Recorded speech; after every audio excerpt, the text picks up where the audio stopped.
तो इस कहानी की शुरुआत होती है साल 1943 अटलांटिक महासागर में एक पनडुब्बी से, जिसके कैप्टन का नाम ब्राइस था और अभी वो रोज की तरह अपने क्रू के साथ एक दौरे पर निकला हुआ था। तभी अचानक से एक फैक्स के जरिए ब्राइस को थोड़ा दूर मौजूद एक ब्रिटिश शिप पर हुए हमले के बारे में पता चलता है, जिसमें कुछ सर्वाइवर्स बच गए थे। और अभी ब्राइस की टीम का काम ये था कि वो उन बचे हुए लोगों को अपनी पनडुब्बी में लाकर सेव करें। अब अमेरिकन होने की वजह से ब्राइस को उन ब्रिटिशर्स की हेल्प करना अच्छा तो नहीं लग रहा था, लेकिन उन्हें किसी भी हाल में अपने ऑफिस से आए हुए ऑर्डर्स का पालन करना था। इसलिए ब्राइस अपने साथी ओडेल से शिप को उस लोकेशन पर ले जाने को कहता है जहां जाने में उन्हें लगभग आधा दिन लग गया था। अब वो किसी तरह से वहां मौजूद सर्वाइवर्स को रेस्क्यू करने में कामयाब हो जाते हैं, पर तभी अचानक से ब्राइस का एक साथी उसको सामने मौजूद एक जर्मन शिप के बारे में बताता है जो उनकी ओर ही आ रही थी, जिसके बारे में खुद भी कंफर्म करने के बाद तुरंत ही ब्राइस सभी से जल्दी उन सर्वाइवर्स को अंदर लेकर जाने को कहता है। तब क्रू वाले भी ऐसा ही करते हैं और जल्दी ही ब्राइस भी ओडेल के साथ पनडुब्बी को पानी के अंदर ले जाने की तैयारी करने लगता है, जिसके दौरान उनका बाकी क्रू भी उनकी काफी मदद कर रहा था और जल्दी ही सारे सिस्टम को चालू करके वो लोग पानी के अंदर चले गए थे। लेकिन ब्राइस अभी भी दुश्मन की शिप के बारे में और जानना चाहता था ताकि वो आगे होने वाले खतरों से खुद को सावधान रख सके, लेकिन ओडेल उसको टेंशन ना लेने को कहता है क्योंकि उस शिप से किसी न किसी तरह वो लोग बच ही जाते।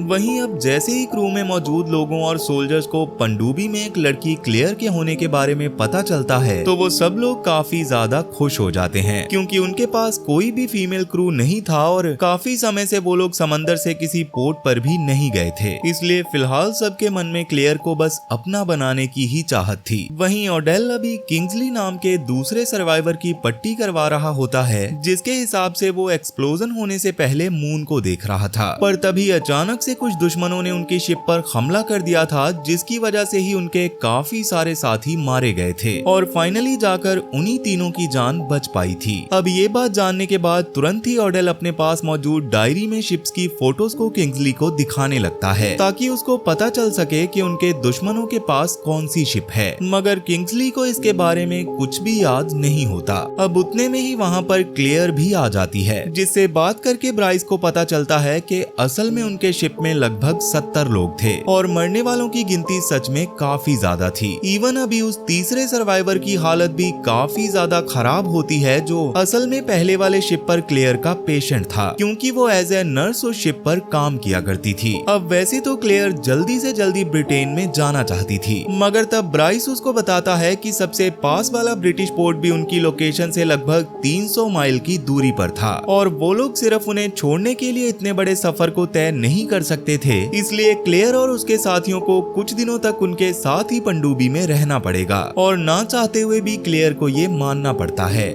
अब थोड़ी देर बाद जब ओडेल ब्राइस से बात करके अपने कमरे की ओर जा रहा होता है, तब वो क्लेयर को तीसरे सर्वाइवल को संभालते हुए देखता है, जिसके दौरान क्लेयर उसको लगातार शांत रहने के लिए कह रही थी। वहीं ब्राइस को अचानक से उसका एक साथी उनकी पनडुब्बी के ऊपर किसी शिप के होने के बारे में बताता है, जो जानकर ब्राइस काफी ज्यादा डर गया था और तब वो सबसे पहले इशारे से सभी लोगों को एकदम शांत रहने को कहता है और साथ ही साथ उसने पनडुब्बी की लाइट्स और इंजन को भी बंद करवा दिया था ताकि किसी भी तरह के शोर की वजह से ऊपर की शिप वाले लोग उन्हें ढूंढ ना लें, वरना उनकी जान को खतरा हो सकता था। अब वो शिप वहां से निकल ही रही थी कि तभी अचानक से कोई पास में रखा रिकॉर्ड प्लेयर बजा देता है, जिसको वैसे तो ओडेल ने जल्दी से ढूंढकर बंद कर दिया था, पर उस छोटे से साउंड की वजह से भी उस शिप को उनकी पनडुब्बी के बारे में पता चल गया था और शिप में से काफी सारे अंडर वाटर बॉम्ब्स पनडुब्बी की तरफ आने लगे थे, जिनके फटने की वजह से पनडुब्बी हिलने लगती है और कुछ लोगों को बहुत ज्यादा चोट भी आती है। पर किस्मत अच्छी होने की वजह से किसी की भी जान नहीं गई थी और तब किसी तरह से ब्राइस ने पनडुब्बी को सेफ लोकेशन तक पहुंचा दिया था। लेकिन अभी एक बॉम्ब का ड्रम उनकी पनडुब्बी के पिछले हिस्से में घुस जाता है, जिसके बारे में किसी को भी कोई अंदाजा नहीं था।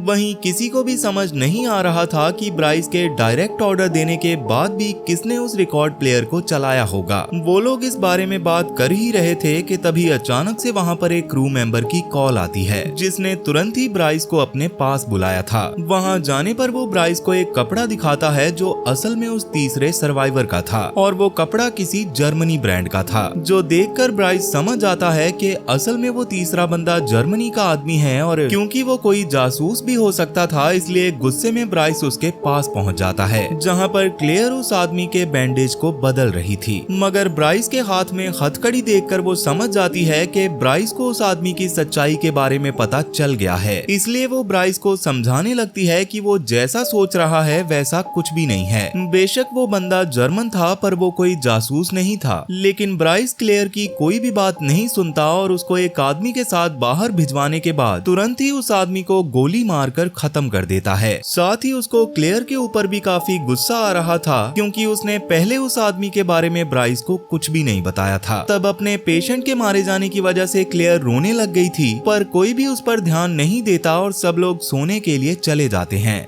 वहीं ब्राइस जब सोने की कोशिश करता है तो अचानक उसको उसी रिकॉर्ड प्लेयर की आवाज आने लगती है, और इस बार भी किसी को नहीं पता था कि उस रिकॉर्ड प्लेयर को किसने चलाया है, जिससे गुस्से में आकर ब्राइस उस रिकॉर्ड प्लेयर को ही तोड़ देता है। अब इसके कुछ समय के बाद जब क्लेयर सोने की कोशिश कर रही थी तो उसको किसी के फुसफुसाने की आवाज आने लगी, जो उसको देर हो जाने से पहले ही वहाँ से निकल जाने को कह रही थी। पर क्लेयर को कुछ भी समझ नहीं आ रहा था। पर जैसे ही उसकी नजर उसके बेड के नीचे पड़ती है तो वो जोर से चिल्ला पड़ती है, क्योंकि नीचे उस तीसरे सर्वाइवर की लाश पड़ी हुई थी। अब उसके चिल्लाने की आवाज सुनकर सब लोग वहाँ पर आ गए थे, और तब जाकर क्लेयर को पता चलता है कि असल में शिप के ही 2 क्रू मेंबर्स टुम्बो और उसके साथी ने ही क्लेयर के साथ ये मजाक किया था, क्योंकि वो उसको एक जर्मन को शिप में लाने के लिए सजा देना चाहते थे। मगर तब गुस्से में क्लेयर उन दोनों के ऊपर चिल्लाने लगती है, और साथ ही ब्राइस और ऑडेल भी उन्हें आगे से ऐसा ना करने की वार्निंग देकर वहाँ से चले जाते हैं। पर इस सब का उन दोनों के ऊपर कोई भी असर नहीं पड़ा था, और वो क्लेयर के रूम में उस सर्वाइवल की बॉडी को लेने के लिए चले गए थे, जहां उन्हें क्लेयर की हालत देखकर हंसी आ रही थी। खैर अभी के लिए स्टोम्बो सर्वाइवल की बॉडी को ऊपर वाले कमरे में शिफ्ट करने लगता है, जिसके दौरान अचानक से उसको भी किसी के फुसफुसाने की आवाज आने लगी थी, जो उसको पीछे मुड़ने को कह रहा था। तब शुरू में तो स्टोम्बो को लगता है कि उसका साथी ही उसको डराने के लिए ये सब कर रहा है, इसलिए वो उसका मजाक भी बनाता है। पर उसका साथी तो असल में अपने कमरे में पूरी तरह से बिजी था। तभी अचानक से स्टोम्बो को वापस से वही आवाज उस डेड बॉडी में से आने लगती है, जिससे डर कर वो नीचे गिर जाता है, जिसे देखकर बाकी सब भी शॉक हो गए थे। तब स्टोम्बो जल्दी से इस बारे में जाकर अपने साथियों को बताता है, और उसको लग रहा था जैसे उस सर्वाइवल की बॉडी उससे बात कर रही थी। पर उसके साथियों को उसकी बातों पर भरोसा नहीं होता, और वो उसका मजाक बनाकर उससे पूछने लगते हैं कि उसको कौन सी भाषा में आवाज आई थी। वहीं क्लेयर को अभी भी अपने कमरे में डर लग रहा था, इसलिए वो कॉरिडोर में आकर घूमने लगी। पर तभी अचानक से ब्राइस के कमरे के बाहर उसको एक डायरी मिली, जिसको लेकर वो उसे ब्राइस के कमरे में रखने के लिए चली गई, जहां उसको नेवी कैप्टन की भी एक डायरी मिलती है, जिसको हर कैप्टन को मेंटेन करके रखना पड़ता था। और उसे देखकर क्लेयर ने उसे पढ़ना शुरू कर दिया। लेकिन तभी उसको वापस से किसी के फुसफुसाने की आवाज आने लगी, और तभी वो नोटिस करती है कि उस डायरी में 2 अलग अलग लोगों की हैंडराइटिंग थी, जिसको देखकर क्लेयर को कुछ भी समझ नहीं आ रहा था। लेकिन तभी अचानक पास में रखा एक लॉकर अपने आप ही खुल जाता है, जिसमें किसी की फोटो लगी हुई थी। मगर क्लेयर उस पर ध्यान नहीं देती और उसको बंद करने लगती है। लेकिन तभी वो लॉकर वापस से एक बार झटके से खुलता है, और क्लेयर शॉक हो जाती है, क्योंकि उस लॉकर में शिप के असली कैप्टन यानी कि कैप्टन विंटर की फोटो लगी हुई थी, जिसको अब तक क्लेयर ने पनडुब्बी में देखा ही नहीं था। और इसका मतलब साफ था कि ब्राइस इस शिप का असली कैप्टन नहीं है। अब क्लेयर इस बारे में सोच ही रही थी कि तभी वहाँ पर एक क्रू मेंबर कोर आ जाता है, जिसको देखकर क्लेयर ऐसे दिखावा करने लग गई जैसे उसको अपने कमरे में डर लग रहा हो, और उसी वजह से वो यहाँ पर सोने के लिए आई हो। पर क्योंकि वो कैबिन कैप्टन का था, इसलिए कोर तुरंत ही क्लेयर को वहाँ से निकाल देता है। वहीं ब्राइस के साथियों को वापस से दुश्मन शिप के उनके आसपास होने के बारे में पता चला था, इसलिए एक बार फिर से ब्राइस पनडुब्बी के इंजन को बंद करवा देता है, जिससे पनडुब्बी तेजी से समंदर की सतह से टकरा गई और उसमें काफी बड़ा झटका लगा, जिससे क्लेयर को थोड़ा सा गुस्सा आता है। पर ब्राइस के हिसाब से सबसे इम्पोर्टेंट ये था कि वो लोग अपनी जान बचा लें। अब इसके बाद क्लेयर अपने रूम में जाकर वापस से विंटर के बारे में सोचने लगी, पर तभी वहाँ पर ब्राइस आ जाता है, जिसको क्लेयर के उसके कमरे में जाने के बारे में पता चल गया था। इसलिए सबसे पहले तो क्लेयर उससे माफी मांगती है और उससे जानने की कोशिश करती है कि क्या सच में इस पनडुब्बी का कोई सीक्रेट है। तब ये सुनकर ब्राइस समझ गया था कि क्लेयर यहाँ विंटर के बारे में जानना चाहती है, इसलिए वो क्लेयर को बताता है कि असल में एक समय जब वो लोग अटलांटिक ओशियन में थे, तब अचानक से उन्हें एक जर्मन शिप के उनके पास होने के बारे में पता चला था, लेकिन तब विंटर ने उस शिप पर हमला करके उसको बर्बाद कर दिया था, जिससे काफी जर्मन मारे गए थे। और उसी बात पर सेलिब्रेशन करने के लिए विंटर पनडुब्बी के कोने पर चला गया था, लेकिन तभी एक जर्मन शिप का टुकड़ा उनकी पनडुब्बी से टकरा गया था, जिससे झटका लगने से विंटर पानी में गिर गया, जिसके बारे में रिपोर्ट करने के बाद ही ब्राइस को वहाँ का नया कैप्टन बनाया गया था। तब ये सब जानने के बाद क्लेयर सच में काफी ज्यादा शॉक होती है, पर तभी अचानक से वहाँ पर अलार्म बजना चालू हो जाता है, जो पक्का किसी खतरे का संकेत था। और साथ ही ब्राइस को अपने सामने एक अजीब सी परछाई दिखाई देना भी शुरू हो गई थी, जिसको देखकर वो डरते हुए क्लेयर के रूम से बाहर आकर अपने बाकी टीम मेंबर्स के पास पहुंचता है।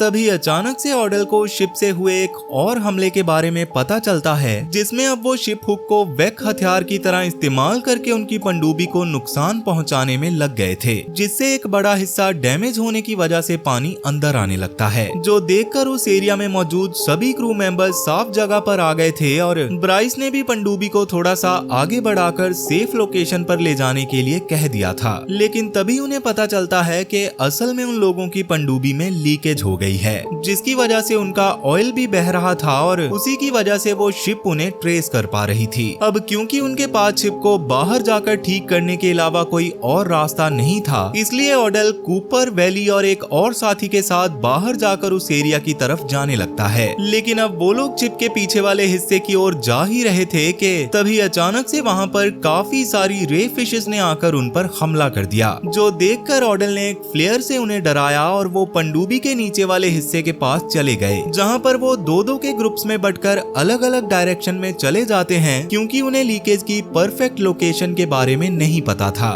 वहीं शिप में काफी समय से भूतिया परछाई दिखाई देने की वजह से ब्राइस भी काफी ज्यादा परेशान था और अभी वो वही डायरी मेंटेन कर रहा था। वहीं ऑडल के साथ कूपर था, जो उससे बात करते हुए उसको पनडुब्बी के कैप्टन विंटर के बारे में बताता है कि असल में उसकी मौत कोई हादसा नहीं थी। उस दिन शिप को बर्बाद करने के बाद विंटर काफी ज्यादा खुश था, पर काफी सारे जर्मन सोल्जर्स ऐसे थे जो पानी में गिरे हुए थे और विंटर चाहता तो उन्हें बचा सकता था। तब ब्राइस और कोर उन्हें बचाना चाहते थे, मगर विंटर ने उनकी बात नहीं सुनी और वो ब्राइस और कोर को रोकते हुए ही पानी में गिरा था। खैर अभी के लिए कूपर पनडुब्बी में मौजूद सीढ़ियों से ऊपर चढ़ने लग गया था, पर तभी अचानक से ऊपर उसको किसी की परछाई दिखाई देती है, जिससे डरकर उसका पैर फिसलने से वो नीचे गिर जाता है और लोहे का हथौड़ा उसके मुंह पर गिरने की वजह से उसकी मौत हो जाती है, जिससे ऑडल काफी ज्यादा डर गया था। वहीं दूसरी टीम को वो लीकेज पॉइंट मिल गया था, जिसको सही करने के बाद जब वो वापस ऑडल के पास आते हैं तो कूपर की डेड बॉडी को देखकर वो डर जाते हैं। इसके साथ ही उन्हें भी वहाँ पर कोई परछाई दिखाई देती है और वो डर के तुरंत ही वहाँ से पनडुब्बी के अंदर आ जाते हैं, जहाँ पर बाकी सब उन पर गुस्सा करने लग गए थे, क्योंकि वो कूपर की डेड बॉडी को लेकर नहीं आए थे। तभी वहाँ क्लेयर आकर उन्हें कंबल देती है, क्योंकि वो सर्दी की वजह से कांप रहे थे, मगर वो लोग इतना ज्यादा फ्रस्ट्रेट हो गए थे कि वो क्लेयर को उनसे दूर रहने को कहते हैं।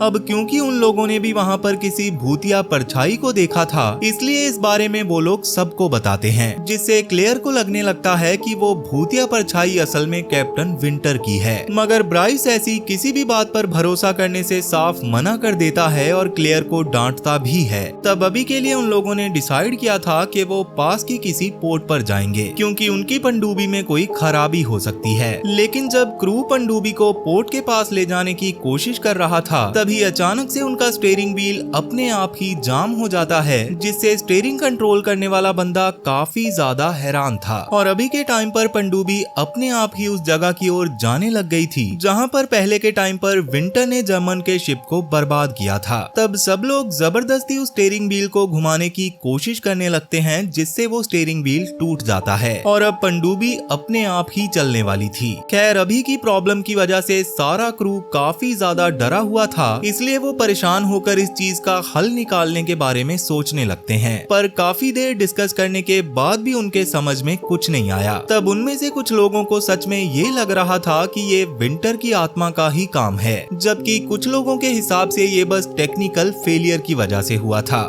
वहीं अभी अचानक से हेरोडेन मीटर की रीडिंग देखने के बाद स्टुम्बो ब्राइस और कोर के पास जाकर उन्हें शांति से बताता है कि उनकी पनडुब्बी में हाइड्रोजन का लेवल 12 तक पहुंच गया था, जबकि वो हमेशा 3 तक ही रहता है। ये सच में काफी ज्यादा चिंता करने वाली बात थी, क्योंकि ऐसे में अगर वो डायरेक्ट ऊपर जाते तो उनकी बॉडी प्रेशर चेंज होने की वजह से एक्सप्लोड कर जाती। अब वैसे तो इस बारे में किसी और को कुछ भी नहीं पता था, मगर स्टुम्बो और ब्राइस की बातों को ऑडेल, किंग्सली और क्लेयर ने भी सुन लिया था। वहीं अभी जल्दी से स्टुम्बो अपने साथियों के साथ पनडुब्बी के मेन एरिया को सील पैक करता है और बाद में अपने एक साथी के साथ हाइड्रोजन को जाकर रिलीज करने की कोशिश करने लगता है, जिसके दौरान उसने सारा सेटअप कर लिया था। पर अभी के लिए ब्राइस, कोर, किंग्सली, ऑडेल और उसके कुछ साथी सेफ एरिया की तरफ होते हैं। पर जैसे कि सभी लोगों को हाइड्रोजन रिलीज होने के बारे में पता नहीं था, इसलिए अनजाने में एक बंदे ने सील किए हुए दरवाजे को खोल दिया था, जिससे उस पूरे एरिया में बहुत ही भयानक आग लग जाती है, जिसके बारे में अभी सेफ जोन में मौजूद लोगों को कुछ भी नहीं पता था। पर जब ब्राइस अचानक से अपने बाहर वाले क्रू से कांटेक्ट करने की कोशिश करता है और उसे कोई रिप्लाई नहीं आता, तब बाहर जाकर चेक करने पर उसको पता चलता है कि सब लोग ऑलरेडी जलकर मर चुके थे, जिसे देखकर कोर, ऑडेल और ब्राइस की हालत पूरी तरह से खराब हो गई थी। तब ब्राइस सेफ एरिया में ही रुकता है और बाकी सारे जाकर उस पूरे भयानक नजारे को देखने लगते हैं और थोड़ी ही देर में काफी ज्यादा परेशान होकर वापस आ जाते हैं। मगर कोर अभी वापस आने की बजाय एक आईने के सामने खड़ा था, जहां उसको उसकी रिफ्लेक्शन में कुछ अजीब सा लग रहा था और तब अचानक से उसे उसकी रिफ्लेक्शन में विंटर दिखाई देता है, जिसे देखकर वो इतना ज्यादा डर गया था कि वो भागता हुआ आकर सीधा ब्राइस को विंटर के वहां होने के बारे में बताता है और जल्दी से समंदर के अंदर ही पनडुब्बी से बाहर निकलने वाले गेट से बाहर निकल जाता है। मगर जैसे कि उसने बाहर निकलने से पहले अपनी बॉडी के प्रेशर को मेंटेन नहीं किया था, इसलिए अचानक प्रेशर चेंज होने की वजह से बाहर निकलते ही उसकी बॉडी एक्सप्लोड हो गई थी। तब पनडुब्बी के अंदर मौजूद लोग भी ये सब समझ गए थे, इसलिए वो परेशान होने लगते हैं। पर क्योंकि उन्हें किसी भी हाल में अपनी जान बचानी थी, इसलिए वो वापस से प्रेशर रूम में जाकर प्रेशर को कम करने का फैसला करते हैं। तभी अचानक से उन्हें एक पर्दे के पीछे किसी के होने का एहसास होता है, पर जैसे ही ब्राइस उस पर्दे को हटाता है, वैसे ही उसके सामने से एकदम विंटर की परछाई गायब हो जाती है, जिससे ब्राइस काफी ज्यादा डर गया था। लेकिन अभी वो सबके साथ बाहर प्रेशर निकालने के लिए जाने लगता है, जहां रास्ते में उन्हें स्टुम्बो मिल जाता है, जिसने किसी तरह से खुद को बचा लिया था। पर अभी वो ठंड से ठिठुर रहा था और उसकी बातें भी पागलों वाली लग रही थी। तब ये देखकर क्लेयर उसको चांटा मारकर होश में लाती है और उसे शिप के प्रेशर को मेंटेन करने को कहती है। तब स्टुम्बो भी इस काम में लग गया था, पर अभी ब्राइस तो अपनी ही धुन में मगन था और किसी को भी ये समझ नहीं आ रहा था कि ये करना क्या चाहता है। वहीं क्लेयर अभी विंटर के बारे में और जानना चाहती थी, इसलिए वो वापस से ब्राइस के कमरे में जाकर विंटर के पॉइंट्स को पढ़ने लगती है और तब जाकर उसको पता चलता है कि असल में जब विंटर मारा गया था, उस समय ब्राइस को जो शिप दिखाई दी थी वो असल में जर्मन शिप नहीं बल्कि ब्रिटेनियन शिप थी, जिस पर गलती से ब्राइस ने हमला करवा दिया था। और जैसे ही विंटर को इस बारे में पता चला था, तो उसने पानी में गिरे लोगों को बचाने की कोशिश भी की थी, पर क्योंकि इससे ब्राइस की जॉब जा सकती थी और साथ ही उसको जेल भी हो सकती थी, इसलिए उसने कोर के साथ मिलकर विंटर को मार दिया और खुद नया कैप्टन बन गया। और ये सब जानकर क्लेयर के पूरी तरह से होश उड़ गए थे। मगर तभी उसको कैप्टन के बेड पर विंटर सोता हुआ दिखाई देता है, जिसके बारे में जाकर क्लेयर तुरंत ही ऑडेल को बताती है। तब ये सब जानकर ऑडेल काफी ज्यादा शॉक हो गया था, पर अभी वो इस बारे में ज्यादा बात नहीं करते, क्योंकि उनका मेन टारगेट वहाँ से कैसे भी करके बाहर निकलना था। तब तक स्टुम्बो ने भी प्रेशर प्रेशर को मेंटेन कर लिया होता है, जिसका मतलब था कि अब वो लोग पनडुब्बी को पानी के ऊपर भी ले जा सकते थे। पर जैसे कि अभी पनडुब्बी का कोई भी कंट्रोल काम नहीं कर रहा था, इसलिए वो लोग एक रस्सी की मदद से पनडुब्बी को ऊपर ले जाने वाले लीवर को बांध देते हैं और उसको खींचते हुए घुमाने की कोशिश करने लगते हैं, जिसमें बहुत देर की मेहनत के बाद उन्हें कामयाबी मिल गई थी और पनडुब्बी पानी की सतह पर आ गई थी। लेकिन अभी भी उन्हें समझ नहीं आ रहा था कि वो आसपास मौजूद किसी बोट से मदद कैसे मांगेंगे।